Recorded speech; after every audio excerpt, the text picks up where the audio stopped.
What are my non-negotiables as an online English teacher? გამარჯობათ, მე ვარ თამუნა და დღეს მოგიყვებით იმ სამ მთავარ წესზე, რომელსაც აუცილებლად მივყვები ხოლმე, რომ ვიყო პროდუქტიული. და პროდუქტიული რას ნიშნავს? დილიდან საღამომდე სახლში ვარ, სახლიდან ვასწავლე და ისე არ გამექცეს დღე, რომ არაფერი არ გავაკეთო, ან ვიფიქრო, რომ ეს დღე ტყუილად დავკარგებ. პირველი და ყველაზე უფრო მთავარი არის ის, რომ დასვენების დღეები თუ არა მაქვს, ყველა ჩემი დღე ერთნაირი, ანუ ვიღვიძებ ერთ და იმავე დროს და ვიზნებ ერთ და იმავე დროს. და დღე მაქვს დაყოფილი რამდენიმე ბლოკად, ანუ დილის საათებში რას ვაკეთებ, შუა დღისას რას ვაკეთებ, ნუ საღამოს ძირითადად გაკვეთილებია, მაგრამ ეს არის ძალიან მკაცრად გაწერილი, როდის რას ვაკეთებ. ეს ყველაფერი მოიცავს, რა თქმა უნდა, არა მხოლოდ აგეგმვას გაკვეთილებისას და ამაზე მუშაობას, არამედ ჩემს პირად რაღაცებსაც, ჩაჭმის გაკეთებას, სეირნობას და ასე შემდეგ. მეორე წესი რაც მაქვს, ის არის, რომ ყველა გაკვეთილი მაქვს დაგეგმილი მინიმუმ 1 კვირით ადრე და საუკეთესო შემთხვევაში 2-3 კვირით ადრე.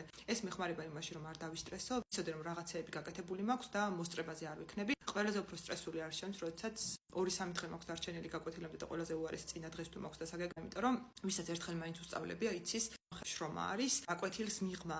ანუ გაკვეთილი კი არ არის მთავარი მასწავლებლისთვის, ანუ მანამდე რაც ხდება, ეგ არის ყველაზე უფრო მნიშვნელოვანი. საკმაოდ დიდი დრო დამჭირდა იმისათვის, რომ ეს წესი ჩავამეყალიბებინა და ვფიქრობ, რომ წინ წაგდებული საქმე არის სტრესის მოხსნის საუკეთესო საშუალება. და მესამე, ბევრი სხვა წესი მაქვს, მაგრამ ეს არის სამი ყველაზე უფრო მნიშვნელოვანი, ძალიან მკაცრი ვარ გაცდენებზე. რა თქმა უნდა, მესმის, რომ ყველას გვაქვს რაღაცა ადამიანური მომენტები, როდესაც ან მოტივაცია გვაქვს ძალიან დაბლა, ან ჯანმრთელობის პრობლემები გვაქვს, ან რაღაცა ხდება და ვითვალისწინებ ხოლმე ამას, მაგრამ მაქსიმალურად ვითხოვ დასწრებას ჩემი მოსწავლეებისგან.